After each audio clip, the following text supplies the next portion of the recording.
Oiê, seja muito bem-vinda aqui ao canal. E hoje nós vamos falar um pouquinho mais sobre a influência da nossa história familiar, trazendo um assunto bem interessante, um tema profundo, ao mesmo tempo transformador, como qual é a influência da nossa árvore genealógica em nossas vidas? Fica aqui com a gente até o final. E se esse material que eu preparei para você hoje fizer sentido para você, aproveita e compartilha também com quem você ama.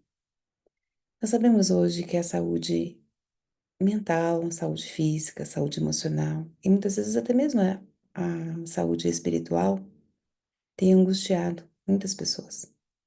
Tem trazido processos de depressão, de ansiedade e muitas vezes até uma energia de morte. E que tudo isso podem ser estimuladas por diversas distrações, por diversos condicionamentos culturais, por exemplo.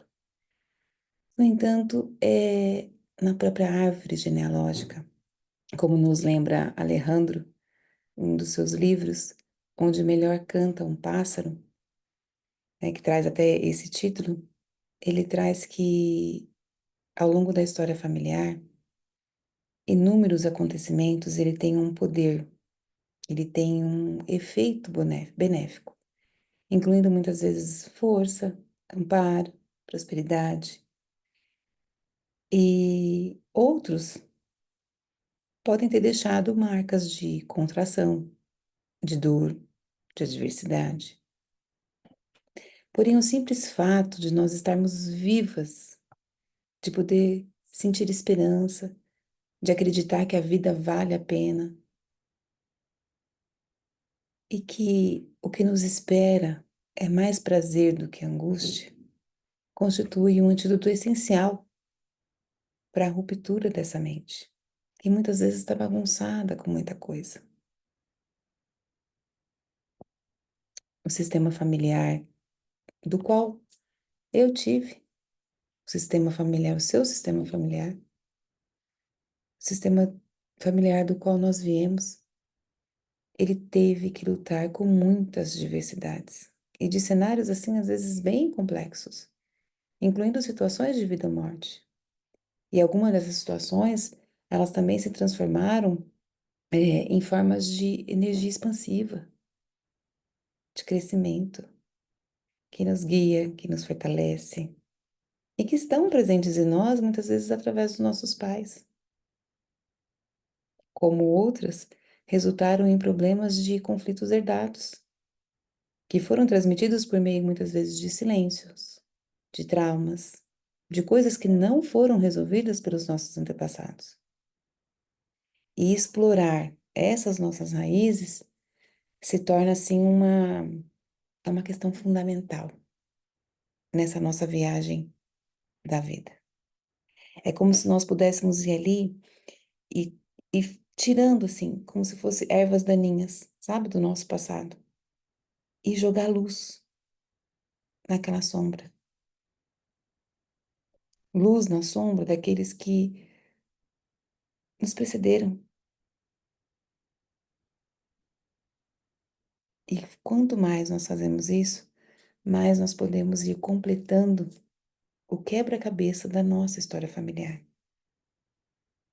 E fazer esse processo, ele não só aumenta a nossa confiança, a nossa liberdade, mas ele também nos permite liberar os nossos descendentes dessas cargas familiares que eles poderiam até herdar. E se a gente já começa a liberar isso, eles passam a vir para a vida também com mais leveza. E muitas pessoas, elas ficam muitas vezes presas ainda lá no seu passado. Olha ali para a infância, porque aconteceu ali atrás na sua infância, e fica presa ali. Em vez de focar no que é hoje ou no que será, elas ficam como se estivessem ancoradas, sabe? Em um ontem que não foi processado, que doeu tanto, tanto, que eles não conseguem olhar nem para aquilo, nem para o presente. Fica com uma lente deturpada para o futuro, como se estivessem ali, ó, petrificados, parados ali nesse passado. E aonde que fica registrado tudo isso? No corpo. Bessa, no seu livro O Corpo Guarda Mágoas, ele mostra exatamente aonde fica registrado os nossos traumas. E não só os nossos que nós vivemos na nossa biografia, mas também os traumas transgeracionais. Só que a vida, ela não se orienta do passado, mas sim ao futuro. E, em certo sentido mais amplo, é agora, é nesse exato momento.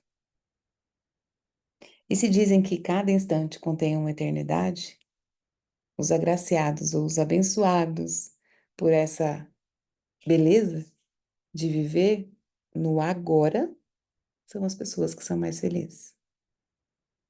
É como as crianças, elas são capazes de mergulhar no presente. Criança, ela brinca no agora. Quanto você consegue hoje viver no agora? Ou vez por outra você se percebe presa lá no passado, ou fica lá tentando imaginar um futuro, ou vive, não é nem imaginar, né? Porque imaginar é bom também, mas é viver numa irrealidade. Porque a realidade da vida, ela acontece no agora. E nós vemos que nós temos como se fosse uma rede. Nossa família é como se fosse uma rede, está tudo conectado. E quando nós olhamos para aqueles que já se foram, né? Vamos colocar para todos. Os que foram nascidos, os que não foram nascidos, os que foram mortos em circunstâncias trágicas, os excluídos, os loucos, os viciados, os que foram mantidos em segredo.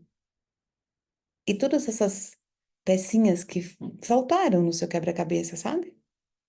Elas exercem uma enorme influência e que muitas vezes nos captura e nos confunde sem que nós nem percebamos, nem que nós saibamos que nós estamos nesse movimento. E aí o que que acontece? Os vínculos, eles começam a se transformar como se fossem paredes de um labirinto. E vai prendendo você naquele passado. Então, quando a gente traz para o sistema familiar, nas famílias, as exclusões, por exemplo, elas impactam de uma maneira muito dolorosa. Por quê? Porque muitas vezes esses excluídos, eles vão ser representados por algum membro dessa família mais para frente, no futuro, seus descendentes. E o que que acontece com essa pessoa? Ela fica ali amarrada num papel que não cabe para ela. E com isso, ela sofre e todos sofrem. Então, eu vou deixar para você uma reflexão aqui. Pode haver um trabalho de consciência mais urgente que liberar a nós mesmas dessas cargas e de quebra também a quem vem depois?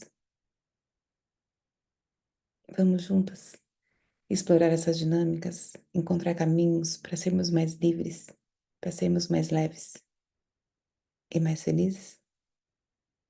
Fica aqui conosco, compartilha as suas experiências, traz os seus questionamentos, as suas perguntas e vamos continuar a nutrir, a cultivar esse espaço aqui de reflexão e de crescimento mútuo. Até o nosso próximo vídeo. Até o nosso próximo encontro.